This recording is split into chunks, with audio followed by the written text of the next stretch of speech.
वाहेगुरु जी का खालसा, वाहेगुरु जी की फतेह, वाहेगुरु जी। सतनाम। जय भीम, नमो बुद्धाय। जय वाइस भीम। विनोता चैनल में जुड़े सभी दर्शकों का बहुत बहुत स्वागत है। मैं हूं जगदीश सतनामी।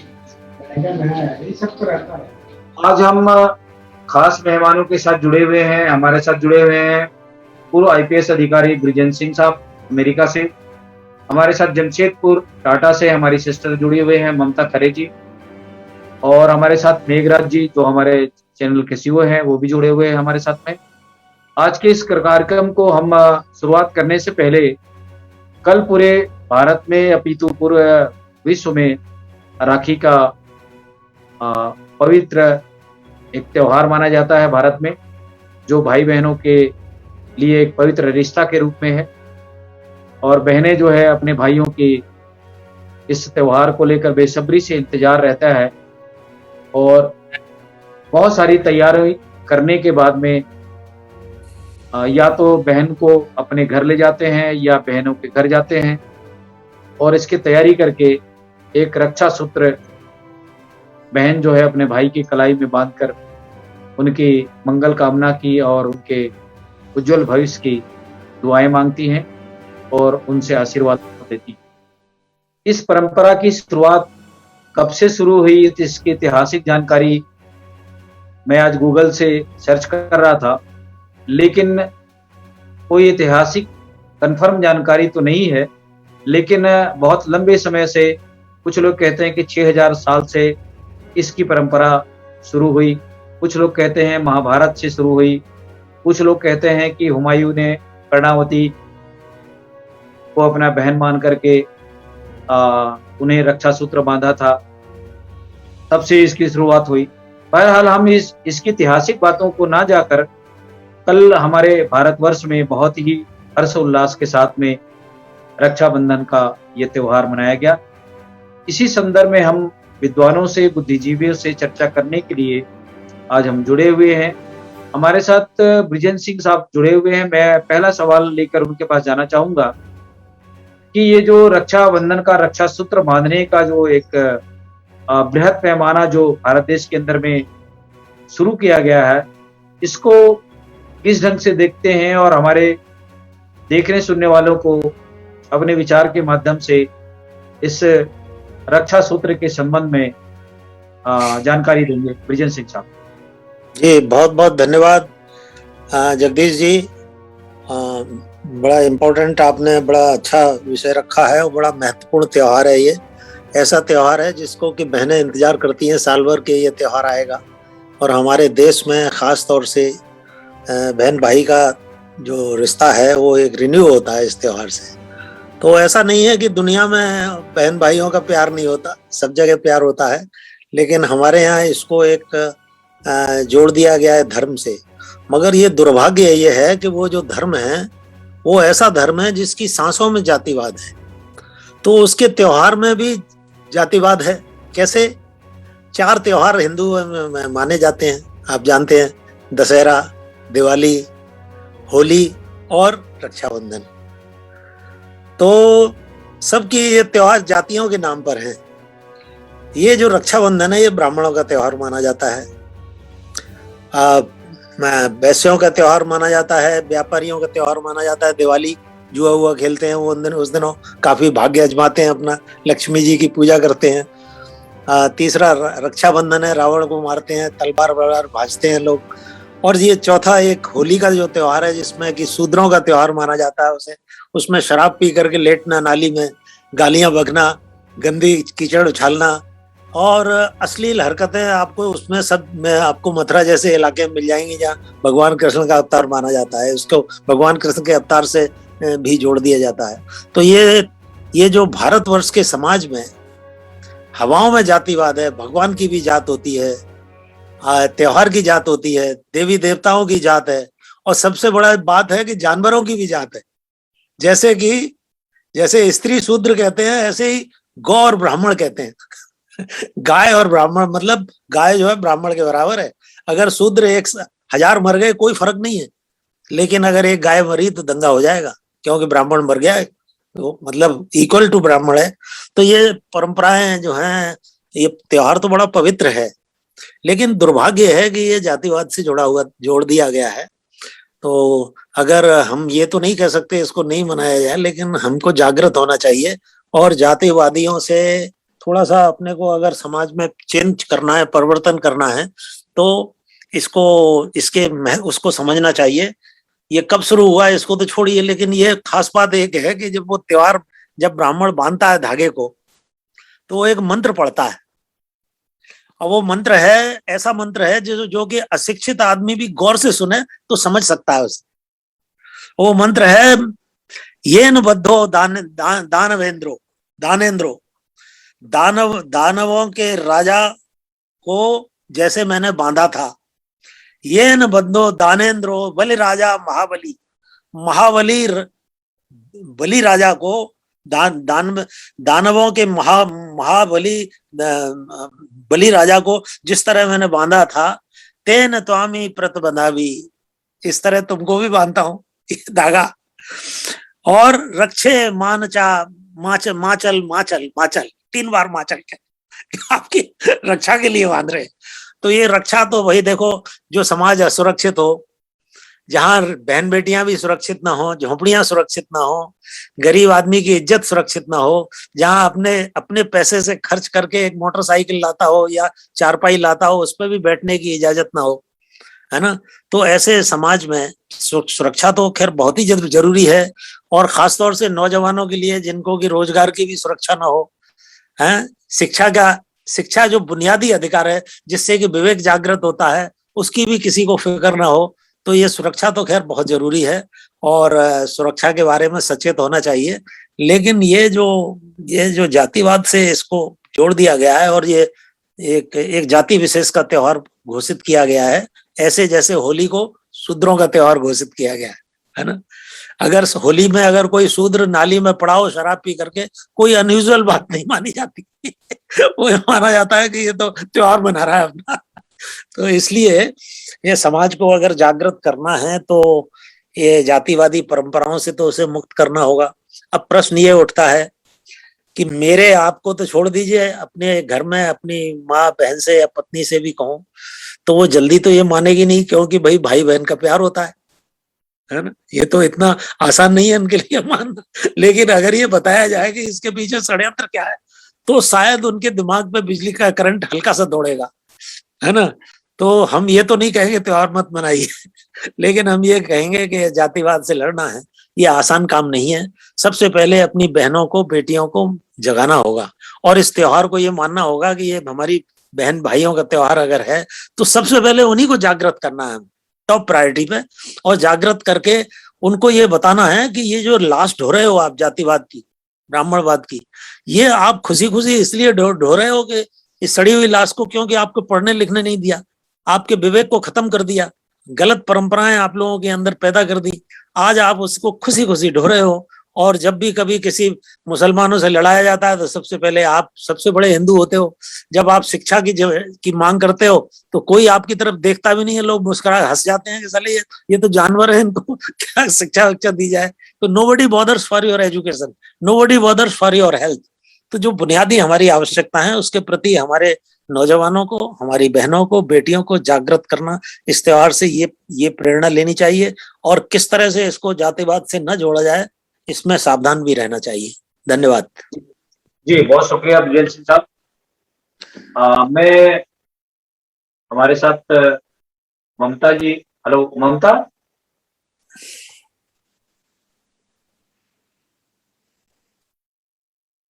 मुझे लगता है हमारे साथ ममता डिस्कनेक्ट हो गई हैं। लाइट भी गोल हो गया मेरे।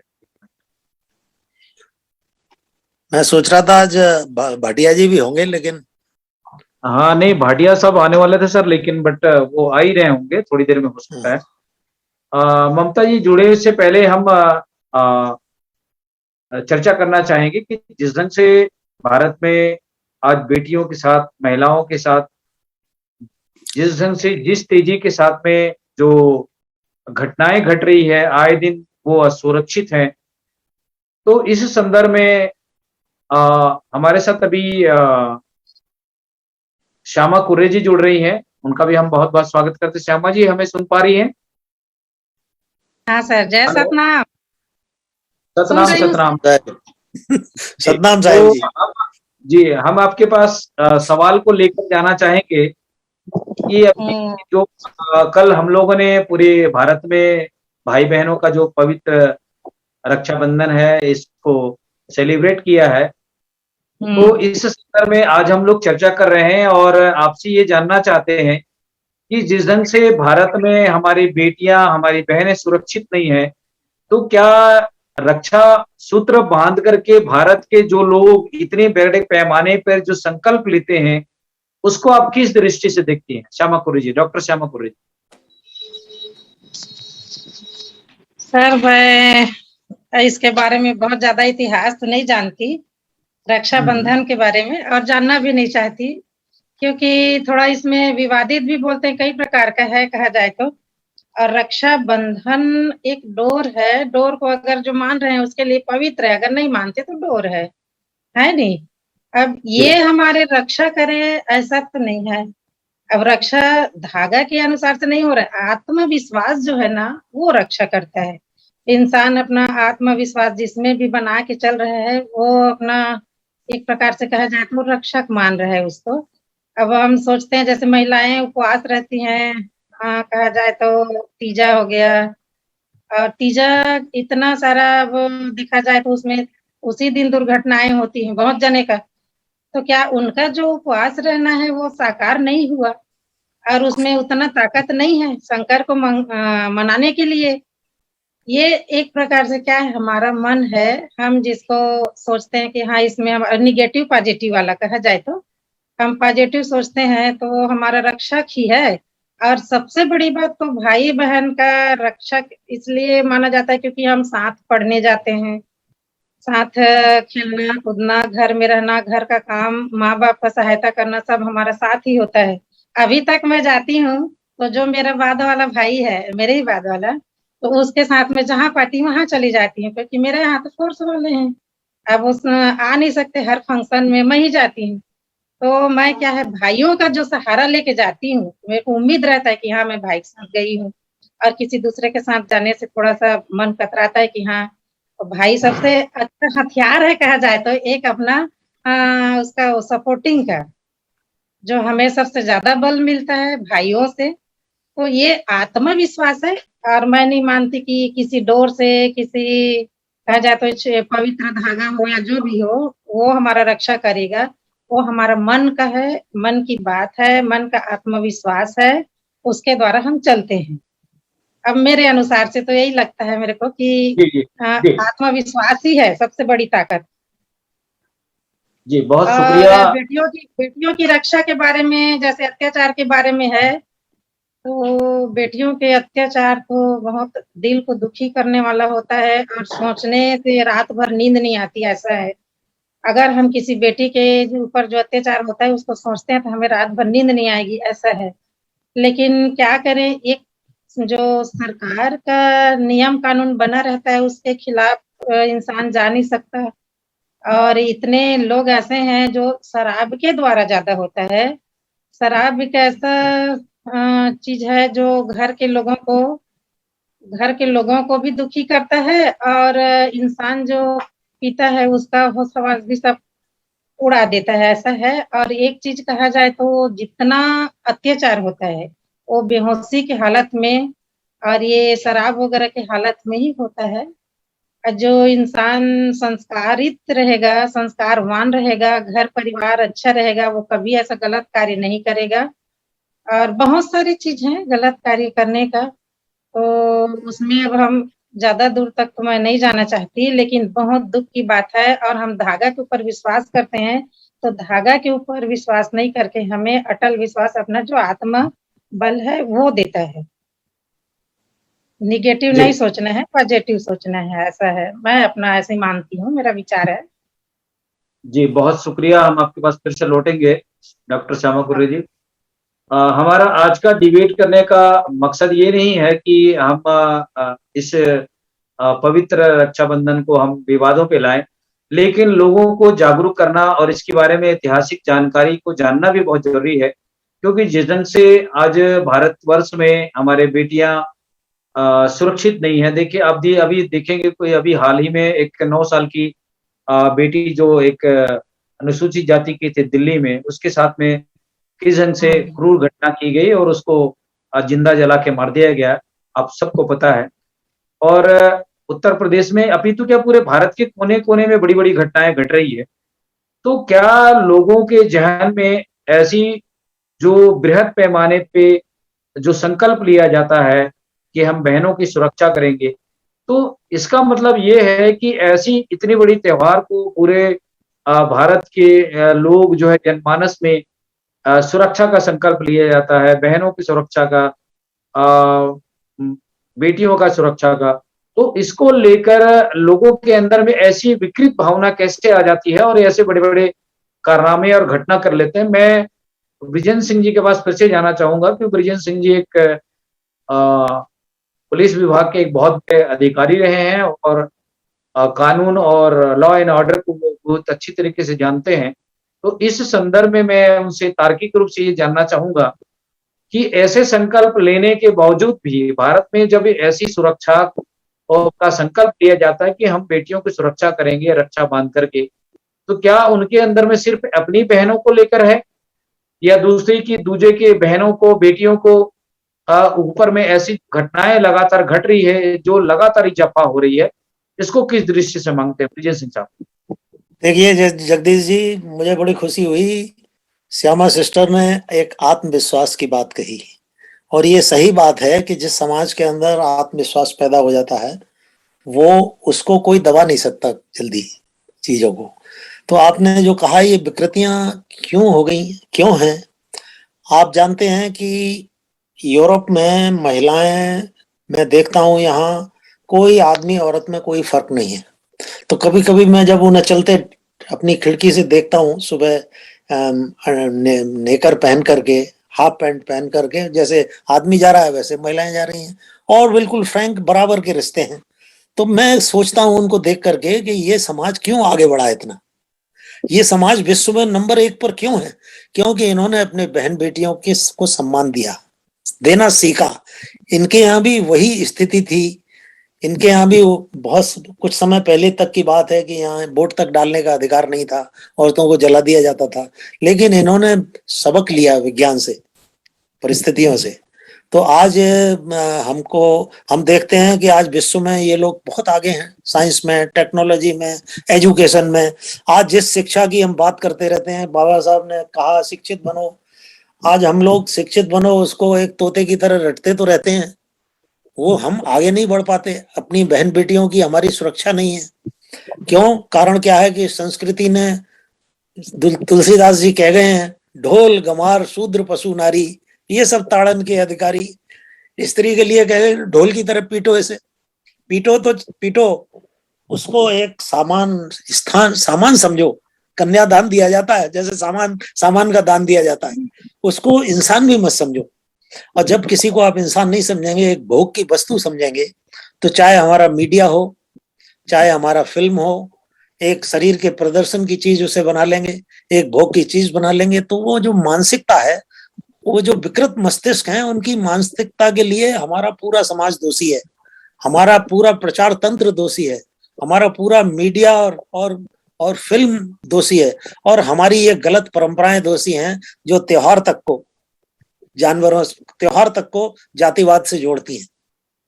शूद्रों का त्योहार होली है, उसमें स्त्रियों के साथ में क्या एक सामान की तरह एक भोग की वस्तु समझ करके जो अश्लील हरकतें हो सकती हैं, सब आपकी मथुरा में आज भी होती होंगी, क्योंकि मैं उस एरिया का रहने वाला हूँ, मैंने देखा है वहाँ।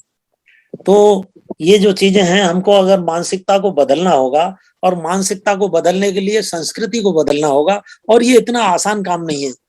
इसको बदलने के लिए हमें बहन बेटियों की मानसिकता को बदलना होगा। सबसे पहले हमारा जो नौजवान और हमारे बहनें हैं, बहन भाई, उन लोगों को अगर हम पर अपना फोकस नहीं करते और उनकी मानसिकता को नहीं बदलते, तो ये जो हमारी बेटियों को एक सामान समझ करके जो हिंसा फैलाई जाती है, जैसे हाथरस में हुई, जैसे अभी दिल्ली में हुई, ये गांव-गांव में आम बात है।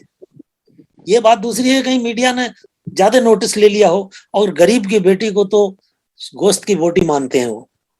और जिस समाज में विकृतियां होती हैं, शराब का प्रचलन है, जैसा कि श्यामा बहन ने कहा, और अस्वस्थ मानसिकता है, बहन को बहन की बेटी की तरह न देखना, एक सामान की तरह देखना। बाप भी जब दे रहा है बेटी को कन्यादान दे रहा है, सामान दे रहा है जैसे किसी। तो ये जो परंपराएं हैं, ये क्योंकि धर्म से जुड़ी हुई है, आदमी सोचता है कि यार धर्म के बारे में मत कहो, अगर कुछ कहते भी हैं तो कहते हैं भाई हमारी आस्था है। तो आस्था का मतलब, आप भक्ति कहते हैं, समझ में बहुत बड़े भक्त हैं, लेकिन अंधभक्ति तो उसका उल्टा होती है एकदम। वो तो अंधभक्ति तो बहुत ही खतरनाक होती है। तो चाहे वो धर्म में हो, चाहे राजनीति में हो, समाज में हो, अगर अंधभक्ति है, इलॉजिकल आपका सोच है, आप बुद्धि विवेक से काम नहीं करते, तो वो कबीर ने कहा है कि मानुषता को जानिए जाए विवेक विचार। अगर विवेक विचार नहीं है, अगर रीजनिंग नहीं है, तो सत्य तक पहुंच ही नहीं सकते आप, चाहे इतना सत्य नाम कहते रहे, तोते की तरह रात दिन कहते रहे, आपके बंधन कटने वाले नहीं है। अगर बंधन काटने हैं तो सत्य तक जाना होगा, सत्य को समझना होगा, और वो जबकि आप शिक्षा की तरफ विशेष ध्यान देंगे।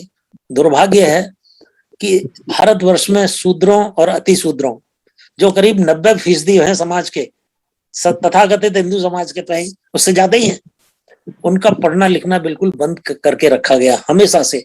आज भी संविधान में जो भी लिखा हो, लेकिन शिक्षा की तरफ ध्यान नहीं देते वो लोग जो सत्ता में हैं। वो इसलिए ध्यान नहीं देते, उनको आदत पड़ी हुई है कि भाई पढ़ने लिखने मत दो इनको, इनकी क्या जरूरत है पढ़ने की।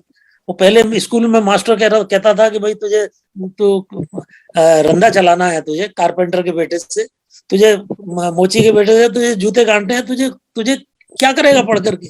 और जिस देश में तिलक जैसे कांग्रेस के महानतम लीडर, कोई छोटे मोटे लीडर नहीं थे, देश को आजाद कराने जा रहे थे, वो पब्लिक मीटिंग में कहते हैं कि इन दर्जियों की क्या जरूरत है असेंबली में, ये क्या कपड़े सिएंगे वहां, ये कुर्मियों की क्या जरूरत है, ये कोई वहां खेत चलाएंगे, हल चलाना है वहां। तो जो मानसिकता हमारी, जो जब तक ये नहीं बदलेगी और ये धार्मिक आस्थाओं से जुड़ा रहेगा, तो मुझे नहीं समझता कोई परिवर्तन हो सकता है। लेकिन मैं आशावान हूं अपने युवा वर्ग से और अपने बेटियों से, क्योंकि जवानी की उम्र हमने भी देखी है, वो एक साइंटिफिक ब्रेन होता है, उसमें हर चीज को परीक्षण करता है। तो जो दिमाग परीक्षण करने को तैयार होगा वही सत्य तक पहुंच सकता है, वही बंधनों को काट सकता है। धन्यवाद जी, बहुत शुक्रिया। आपने बहुत ही विस्तार से कम शब्दों में हमारे देखने सुनने वालों को एक आईना दिखाया है, एक समझदारी दिखाई है। मैं आज के इस कार्यक्रम में बहुत सारी बेटियों को और बच्चों को भी बुलाया था, लेकिन किसी कारण से वो हमारे इस प्रोग्राम में नहीं जुड़ पाई, क्योंकि ये प्रोग्राम उन्हीं को हम समर्पित किए थे, बेटियों को ही समर्पित किए थे। बहरहाल हम डॉक्टर श्यामा कुर्रे के पास से दोबारा लौटेंगे सवाल को लेकर कि जैसा कि अभी बृजेन सिंह जी ने अपने विचार से जो चर्चा की है, उसको आपके दृष्टि से सोचते हैं, और हमारे जो आने वाले जो भारत की जो नौजवान पीढ़ी है, बेटे हैं, बेटियां हैं, इनको क्या मैसेज देना चाहेंगे? क्योंकि ये जो पवित्र रिश्ता माना जाता है भाई बहन का, ये दुनिया में माना जाता है और इसको माना जाना भी चाहिए। लेकिन जिस ढंग से आए दिन घटनाओं में इजाफा होता है, तो हम ये चाहते हैं कि जिस ढंग से हम लोगों ने इतने उत्साह के साथ में, एक मान सम्मान के साथ में, एक प्यार के साथ में, जो एक भावनात्मक रूप से कल हम लोगों ने इसको सेलिब्रेट किया है, क्या ऐसे ही भावनाएं पूरे भारत के अंदर में लोगों के मन और मस्तिष्क में जुड़ जाए, तो मुझे लगता है कि ऐसी हिंसा की घटना देखने को ना मिले। लेकिन आखिर इस पवित्र बंधन को, पवित्र रिश्ता को एक दिन मनाने के बाद में लोग 365 दिन में 64 दिन क्यों भूल जाते हैं? तो मैं दोबारा इस सवाल को लेकर, डॉक्टर श्यामा कुर्रे जी एक डॉक्टर भी हैं, तो इसका इलाज क्या है डॉक्टर श्यामा कुर्रे जी? ऐसी जो बीमारी है, इसको लेकर के क्या हो सकता है? लोगों को कैसे हम के अच्छे रास्ते में ले जा सकते हैं? सबसे पहले तो मैं वो वाली डॉक्टर नहीं हूँ, उपाधि है डॉक्टर का, डॉक्टरेट की उपाधि है। तो मैं इस क्षेत्र में थोड़ा सा अपने तरीके से सोच के काम की थी। अपने ससुराल में विवाहित बेटी लोगों के जैसे सोच में आया, थोड़ा सा मैं कुछ करूं। जब धरती में आए तो कुछ करना चाहिए, चाहे बेटी के लिए हो, बेटा के लिए हो, सब बराबर है। और जब हम अपना संस्कार देंगे बेटी और बेटा को बराबर, तो बेटा कभी नहीं बिगड़ेगा, ऐसा भी है। तो वो सब चीज सोच के मैं एक कार्यक्रम करवाई, बुक अपना लिखी अपने तरीका से जैसे भी बना। और उसमें नियम थोड़ा सा था मेरा कि जो विवाहित बेटियां हैं, विवाहित हैं, उनका अस्तित्व धीरे धीरे रक्षाबंधन से शुरू होता है हमारा त्योहार, है नहीं, रक्षाबंधन से शुरू हुआ मायके जाने का, रक्षाबंधन हो गया, तीजा हो गया, ये ऐसे करते करते पूरा 3-4 बार जाते हैं मायके। अब वो सब चीज मैं सोची, फिर उसके बाद मेरे को लगा अब धीरे धीरे सब खत्म हो रहा है, रीति रिवाज धीरे धीरे बंद हो रहा है।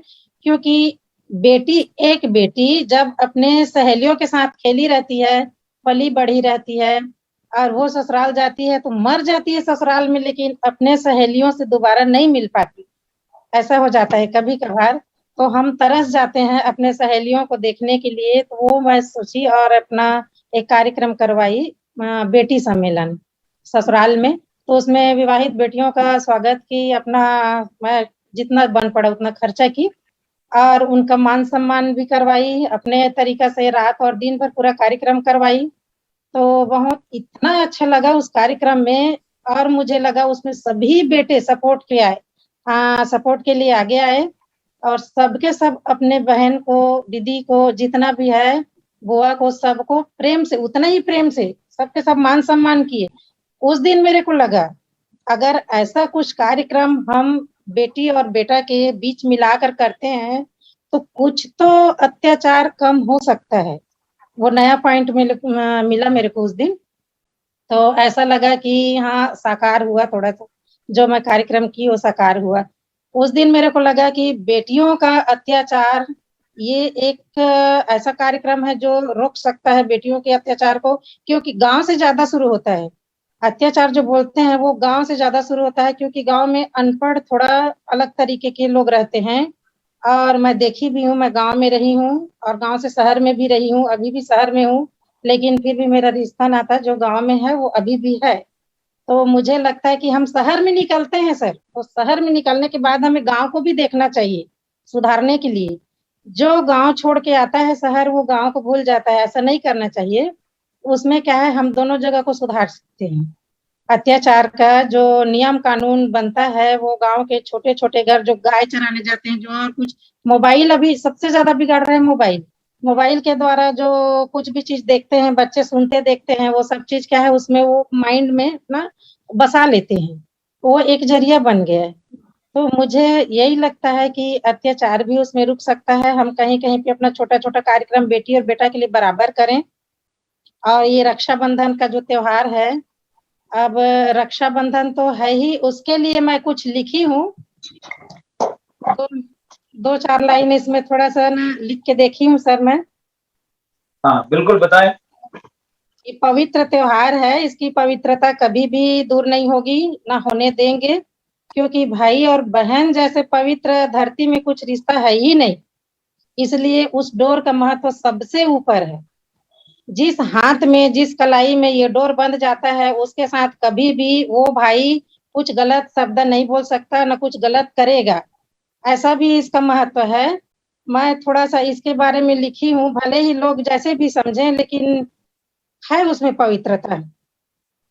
इसमें तरसती हुई आंखों का निश्चल पुकार है राखी, तरसती हुई आंखों का निश्चल पुकार है राखी, अगाध प्रेम व विश्वास का पवित्र औजार है राखी, मन की डोर से बंधी हुई भाई बहनों का प्यार है राखी, बचपन की अटखेलियां, नटखट और टकरार से बनी हुई एक हमारा परिवार है राखी, माता पिता के आंगन में बहती प्रेम रसधार है राखी, जाति धर्म की बात नहीं, जाति धर्म की बात नहीं, सिर्फ एक संस्कार है राखी, सिर्फ एक संस्कार है राखी। हम अगर इसको मानते हैं तो हमारे लिए बहुत बड़ी बात है।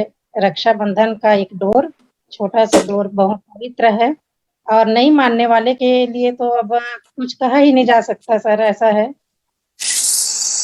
जी बहुत शुक्रिया श्यामा कुर्रे जी, आपने एक कविता के माध्यम से इस पवित्र बंधन को आपने शब्दों में उकेरा है, बहुत शुक्रिया। मैं ब्रिजेश सिंह जी के पास फिर से लौटना चाहूंगा। ब्रिजेश सिंह साहब, जैसा कि हम श्यामा कुर्रे जी ने अभी अपनी कविता के माध्यम से हमारे बेटे और बेटियों को अपने कार्यक्रम के माध्यम से जगाने की एक मुहिम भी छेड़ी है। बहुत अच्छा लगा उनके इस विचार को सुन करके। ये सच है कि भारत के अंदर में लोगों की मानसिकता के कारण ऐसी घृणित कार्य देखे जा सकते हैं और लगातार जो बेटियों के ऊपर में अन्याय, अत्याचार, जुल्म हो रहे हैं, लेकिन कहीं न कहीं इस मानसिकता को बदलने की ज़रूरत है आज के इस परिवेश में। क्योंकि बहुसंख्यक समाज, भारत का जो बहुसंख्यक समाज है, वो ग्रामीण समाज है और इस बहुसंख्यक समाज को कहीं न कहीं लोग गुमराह करके और उनकी मानसिकताओं को गलत रास्तों की ओर ले जाने की दिशा में लोग बढ़ रहे हैं। इसको कैसे रोका जा सकता है और हमें क्या करना चाहिए इस दिशा में?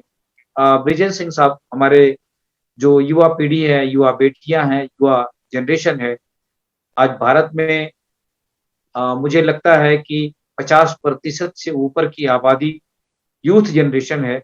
इस यूथ जनरेशन को इस भाई बहन के पवित्र राखी के अवसर पर क्या कहना चाहेंगे ब्रिजेश सिंह जी? हाँ, देखिए, हम लोगों के समाज में जब बहुत ऊंचे आदर्श होते हैं और जहां तक आदर्श के नजदीक भी नहीं पहुंच जाता तो वो समाज बड़ा ढोंगी हो जाता है।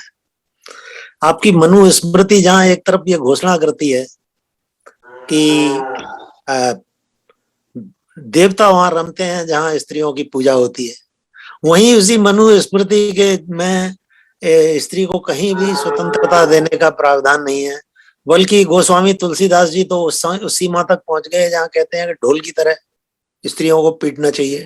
ढोल गंवार शूद्र पशु नारी है, पशुओं के स्तर पर ला दिया। तो ये जो ढोंग आडंबर समाज के अंदर है, ऐसा नहीं है कि विदेशों में भाई बहनों का प्यार नहीं है, चीन में नहीं है, जापान में नहीं है, सब प्यार भारतवर्ष में ही आ गया है रक्षाबंधन की वजह से। हकीकत यह है कि वो लिखा हो मनुस्मृति में जो भी, किस तरह से हम अपनी बहन बेटियों को इज्जत को दिन दहाड़े लूटते हैं और किस तरह से उनके साथ अन्याय अत्याचार होता है घर घर में, वो उस पूजा का सही स्वरूप व्यवहार में ही देखने को मिलता है, गांव-गांव में देखने को मिलता है। और ये जो कोई घटनाएं जब अखबार वाले उछाल देते हैं तो तब पता चलता है कि लेकिन सच्चाई ये भी जानते हैं आपके गांव में क्या क्या होता है और किस दृष्टि से एक सास अपनी बहू को देखती है। वो कहते हैं जैसे ना पैरों की जूती होती है, इस तरह अभी से दबा के रखो इसको, कहीं ऐसा ना हो कि कल को।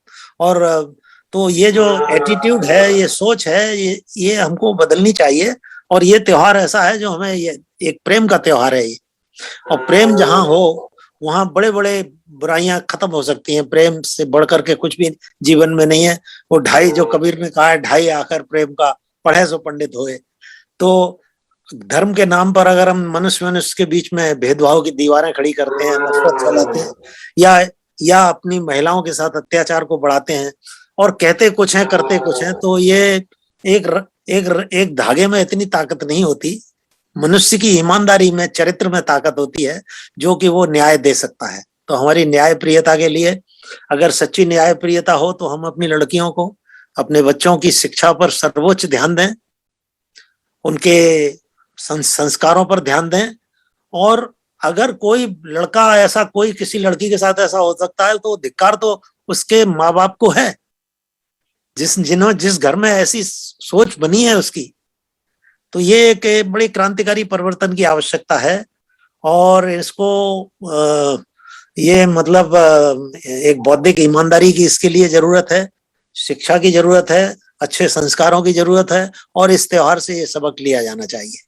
धन्यवाद जी। बहुत शुक्रिया ब्रिजेश सिंह साहब, आपने हमारे देखने सुनने वालों को, हमारी युवा जनरेशन को एक नई संदेश, क्रांतिकारी संदेश दिया है। मैं लास्ट कमेंट की ओर बढ़ना चाहूंगा क्योंकि हम इस कार्यक्रम को समाप्ति करेंगे। विस्तार से लोगों ने चर्चा भी की है और अपनी बातें रखी है। मैं श्यामा कुर्रे जी के पास मैं दोबारा लास्ट कमेंट की ओर जाना चाहूंगा। जैसा कि ब्रिजेश सिंह जी ने अभी हमारे यूथ जनरेशन को संबोधित किया है।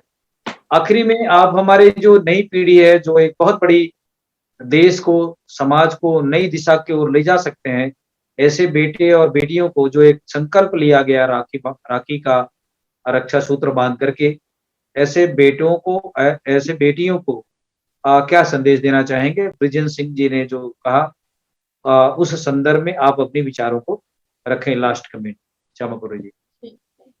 सर, वो जैसे सर अभी बोले हैं, उनका बोलना 100% सही है कहा जाए तो अभी की स्थिति में, क्योंकि अभी अत्याचार, शिक्षा जैसे बढ़ते जा रहा है वैसे अत्याचार भी बढ़ते जा रहे हैं। अब कहा जाए तो ये मीडिया के कारण हमें ज्यादा ज्ञात हो रहा है कि पहले से सच में ज्यादा बढ़ा है, ये तो अभी कह नहीं सकती मैं, लेकिन लग रहा है कि पहले से हमारे पूर्वजों के समय से अभी बहुत ज्यादा अत्याचार बढ़ गया है।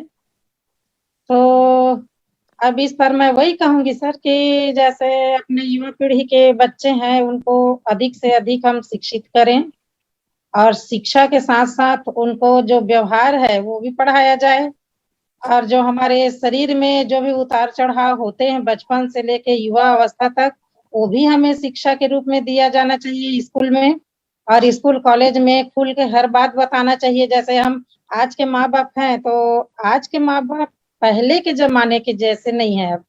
अब हम एक दोस्त के जैसे अपने घर में बच्चों के साथ व्यवहार करते हैं, वो व्यवहार हर घर के माँ बाप, आज के माँ बाप करते हैं, और कहा जाए तो डरते नहीं है, निडर हैं। तो जहाँ पे डर नहीं रहता वहाँ पे बच्चा हर बात बता सकता है अपने माँ बाप को, और वो हल हो सकता है। माँ बाप के जैसे सामने बात आती है, परिवार के सामने बात आती है, तो हर दुख तकलीफ कहा जाए तो हर विचार एक प्रकार से, कोई भी संकट रहेगा तो हल हो जाता है। तो मैं तो यही कहना चाहूंगी कि जो भी माँ बाप हैं अपने बच्चों के लिए एक प्रकार से दोस्त के जैसे रहें, और समय में माँ बाप भी बने, समय में टीचर बने, डांट भी पड़े, संस्कार दें। जहाँ शिक्षा, संस्कार और उच्च विचार जैसे रहेगा वहां पे ये अत्याचार कभी नहीं आएगा।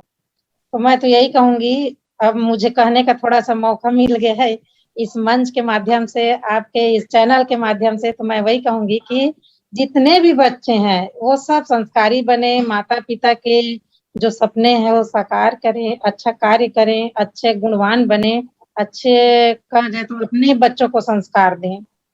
ऐसा मैं यही सपना मैं हमेशा देखती हूँ, और कार्यक्रम करवाई भी, सफल हुई, लेकिन अभी थोड़ा सा 4 साल से बैठी हूँ, उस कार्यक्रम को नहीं करवा पा रही हूँ। उसमें मेरे को बहुत उम्मीद जगी थी, मेरा कार्यक्रम बहुत अच्छा था।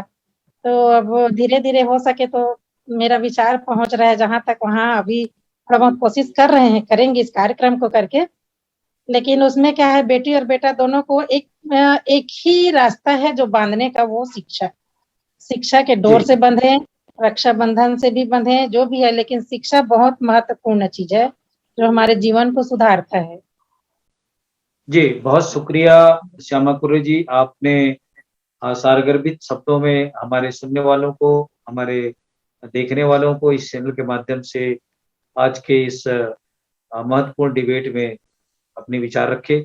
मैं लास्ट कमेंट की ओर बृजेंद्र सिंह जी के पास जाना चाहूंगा। बृजेंद्र सिंह जी, जैसा कि हमारी मैं तो इनको भाभी कहता हूँ, डॉक्टर श्यामा कुर्रे जी हैं, उन्होंने बहुत ही सुंदर एक जागृति प्रोग्राम भी शुरू किया है, वो बधाई के भी पात्र हैं। तो हमारा जो यूथ जनरेशन है, जो बहुसंख्यक समाज है, जो हमारे इस चैनल के माध्यम से हमारे साथ जुड़े हुए हैं, ऐसे यूथ जनरेशन को और क्या संकल्प लेना चाहिए, उन्हें, उन युवाओं को, उन युवा बेटियों को जो पढ़े लिखे लोग हैं, इनको क्या जिम्मेदारी लेना चाहिए और इस समाज को नई दिशा में ले जाने के लिए आज के इस लास्ट कमेंट को हमारे चैनल के माध्यम से हमारे नई पीढ़ी के बच्चों को, यूथ जनरेशन को, बहुसंख्यक समाज को संदेश देना चाहेंगे ताकि वो सबक लें और हम समाज को एक जागृत कर सकें। बृजेंद्र सिंह जी। हाँ, देखिए, ये श्यामा सिस्टर ने बहुत काम सही आपको संदेश दिया है हम लोगों को कि शिक्षा की तरफ ध्यान देना चाहिए, और उन्होंने ये भी बताया कि आखिर क्या कारण है कि शिक्षा बढ़ने के साथ ही आदमी के पाप भी बढ़ रहे हैं और इस तरह की घटनाएं और बढ़ती जा रही हैं। तो देखिए, शिक्षा दुधारी तलवार होती है। विवेक का, मनुष्य विवेकशील प्राणी है, रैशनलिस्ट है। आप उसका विवेक का दुरुपयोग भी कर सकता है, सदुपयोग भी कर सकता है। तो शिक्षा को जब तक चरित्र से नहीं जोड़ा जाता, शुभ संस्कारों से नहीं जोड़ा जाता, सील से नहीं जोड़ा जाता, तब तक शिक्षा एक अभिशाप भी हो सकती है। इसीलिए तथागत बुद्ध ने, चाहे कबीर हो, चाहे हमारे जो भी महापुरुष हों, बाबा साहब अम्बेडकर हों, चाहे महात्मा फूले हों, उन्होंने शिक्षा के साथ साथ सील को सर्वोपरि स्थान दिया है। अगर सदाचार हो के साथ में शिक्षा है तो कल्याण हो सकता है। तो ये बहुत सही बात है। शिक्षा की तरफ हमें ध्यान देना चाहिए, और वो सिर्फ तोते की तरह जय श्री राम जैसे वो क्या जय तोते की तरह राम राम नहीं पढ़ करते रहना चाहिए। शिक्षा का मतलब अगर चरित्र को बदल दे, हमारे गुलामी के बंधनों को काट दे, हमें स्वतंत्र चिंतन करे, हमें मित्र और शत्रु के में भेद समझने की क्षमता पैदा करे, तो फिर वो शिक्षा है। और फिर इतना चरित्र हमें पैदा करे, आत्म संयम इतना पैदा करे कि बुराई को हम छोड़ सकें खुशी खुशी और अच्छाई को ग्रहण कर सकें। तो ये चीज, ये हमारे युवा वर्ग में, हमारी बहन में, भाइयों में इस बात का संदेश हो। और अगर हम ये सोच लेते हैं कि बाबा साहब कह गए हैं शिक्षित बनो, तो भाई बाबा साहब कह गए हैं शिक्षित बनो, तो महात्मा फूले साहब उससे पहले कह गए हैं कि सबसे पहले लड़कियों को शिक्षित करो। लेकिन इसके बाद भी आचरण नहीं सुधर रहे, और इस गुलामी को ढो रहे हैं हम ही लोग, जिसे जातिवाद कहते हैं। ये उस शूद्र और अति शूद्र समाज के स्वेच्छा से कारण इस गुलामी को ढो रहा है, वरना ये गुलामी कब की खत्म हो गई होती। तो ये जो हमारी शिक्षा जो नौकरी का एक साधन बन गई है आजकल, एक जो परिवर्तन का एक का जीवन परिवर्तन का एक संस्कार जब तक नहीं मिलेंगे, जब तक चरित्र, शिक्षा के साथ साथ चरित्र इंप्रूव नहीं होगा, और जब तक विवेक बुद्धि का विकास नहीं होगा, तब तक हम गलत परंपराओं को नहीं छोड़ सकते। क्योंकि हमारे जिन्होंने हमारा सर्वनाश किया है, उन्होंने सबसे पहले हमारा पढ़ना लिखना बंद किया। इसलिए शिक्षा तो अपने आप में बहुत जरूरी है, लेकिन अगर पढ़े लिखे हम और पढ़े लिखे होकर के फिर वही दुष्कर्म करते हैं, घर में पैसा अगर बढ़ा है तो बजाय सादगी लाने के, सरलता लाने के, शराब का प्रचलन बढ़ा रहे हैं, ढोंग आडंबर बढ़ा रहे हैं, चमक दमक बढ़ा रहे हैं, तो वो पढ़ाई लिखाई, वो शिक्षा नहीं है, वो तो फिर विवेक का, ज्ञान का दुरुपयोग है। तो मेरा जो हमको, हमारे बच्चों को चाहिए कि हमारे महापुरुषों की जीवनियां पढ़ें, हमारे महापुरुषों के आंदोलन को पढ़ें, तो निश्चित रूप से जो कुछ मैं कह रहा हूँ इसका 1000 गुना उनमें उनकी जीवनी से सीखने को मिलेगा। उस आंदोलन से हमें अपने बंधन और अपनी गुलामी के बंधन काटने को मिलेंगे, क्योंकि ये बंधन कोई सामान्य बंधन नहीं है। हजारों साल से आपका पढ़ना लिखना सिर्फ इसलिए बंद किया गया है कि पढ़ लिख करके आपका विवेक जागृत न हो जाए। फिर ये भी केयर किया उन्होंने कि अगर विवेक जागृत हो जाए तो पेट तक सीमित रहें, प्रजनन तक सीमित रहें, आप समाज को बदले नहीं, बदलने के ख्याल भी ना आए, तो फिर एक शिक्षा अभिशाप हो जाती है, कलंक हो जाती है। तो शिक्षा, सील के साथ शिक्षा, तभी हमारा उद्धार हो सकता है। जी, बहुत शुक्रिया। आज के इस कार्यक्रम को हम यही समाप्त करना चाहेंगे। हमारे साथ जुड़े विजय सिंह साहब का बहुत बहुत हम धन्यवाद करते हैं, क्योंकि वो हमेशा हमारे इस डिबेट में अच्छे सब्जेक्ट को लेकर जब हम उनको आमंत्रित करते हैं वो आते हैं और समय देकर हमारे देखने सुनने वालों को अपने विचार रखते हैं। श्यामा कुर्रे जी का भी हम बहुत बहुत धन्यवाद करेंगे, और जमशेदपुर टाटा से जो ममता खरी जुड़ी हुई थी उनका भी हम धन्यवाद करते हैं, क्योंकि उनका इस कनेक्शन हमारे इस कार्यक्रम से हो गया, उनकी विचार और बातें नहीं हो पाई। श्यामा जी, लास्ट में कुछ और कहना चाहेंगे आप? बस वही कहना चाहूंगी अब सर कि सभी जितने सुन रहे हैं और हमारे साथ जो जुड़े रहते हैं, जहां तक हम अपना विचार पहुंचा सकते हैं, तब उनके लिए बस एक ही बात मैं कहूंगी कि बच्चों को शिक्षा दो, शिक्षा के साथ साथ सरलता और कहा जाए तो संस्कार भी देना चाहिए। और आजकल के जैसे पढ़ो एक ही चीज रहता है, पढ़ो नहीं, पढ़ना ही एक ऐसा माध्यम नहीं है जिसमें बच्चा सिर्फ पैसा कमा सकता है। पैसा कमाने का कई माध्यम है, इसलिए अधिक जोर मत डाले बच्चों को, ताकि वो अपना एक प्रकार से चुने की मौत को चुन ले। ऐसा भी नहीं होना चाहिए। बच्चा को देखे वो किस लाइन का है, किस लेवल तक उसका दिमाग है, उसके अनुसार से शिक्षा दें, और शिक्षा के साथ साथ संस्कार, तो उसमें क्या है, और कार्य भी चहुमुखी विकास जिसको बोला जाता है, वो सभी प्रकार के हर बच्चा कहा जाए तो एक ही गुण लेके नहीं पैदा होता, हर प्रकार के गुण होते हैं और सभी का जरूरत पड़ता है, लेकिन सब में सर्वोपरि शिक्षा है। तो दबाव भी इतना ना डालें कि वो मौत को गले लगा ले, क्योंकि पढ़ाई के नाम से बहुत सारे बच्चे खत्म हो जाते हैं और मौत को एक प्रकार से अपना रास्ता चुन लेते हैं। तो मैं यही कहना चाहूंगी कि आज मुझे मौका मिला है शिक्षा के ऊपर बोलने के लिए, तो सभी माँ बाप को अपने बच्चों के लिए, जब हम जिंदा हैं तभी हमारा समाज है, समाज क्या बोलेगा ये मत देखिए, समाज क्या सोचेगा, समाज क्या बोलेगा ये मत देखे, ताकि हम जिंदा हैं तभी हमारा समाज है, हम अच्छे हैं तभी हमारा समाज है। हम अच्छे नहीं रहेंगे तो समाज तुरंत हमारा बहिष्कार कर देगा। ऐसा है समाज, वो देखने भी नहीं आएगा, हमारा दरवाजा तक को नहीं झांकेगा। समाज यही है। हाँ, लेकिन हम समाज के बिना नहीं रह सकते, तो हमें समाज से मिल के रहना है, शिक्षा के साथ साथ बच्चों का सुरक्षा भी देखना है और उसके बाद संस्कार जरूरी है। और बाकी कुछ नहीं कहूंगी सर, बहुत सारा बोल दी इतना।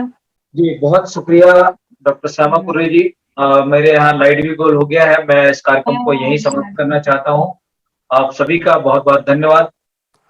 वॉइस ऑफ मानवता आप सबकी आवाज है, इसे शेयर करें, कमेंट करें, लाइक करें और अपनी प्रतिक्रिया दें, ताकि हम समय समय पर ज्वलंत मुद्दों को, ज्वलंत विषयों को लेकर आपके सामने ला सकें।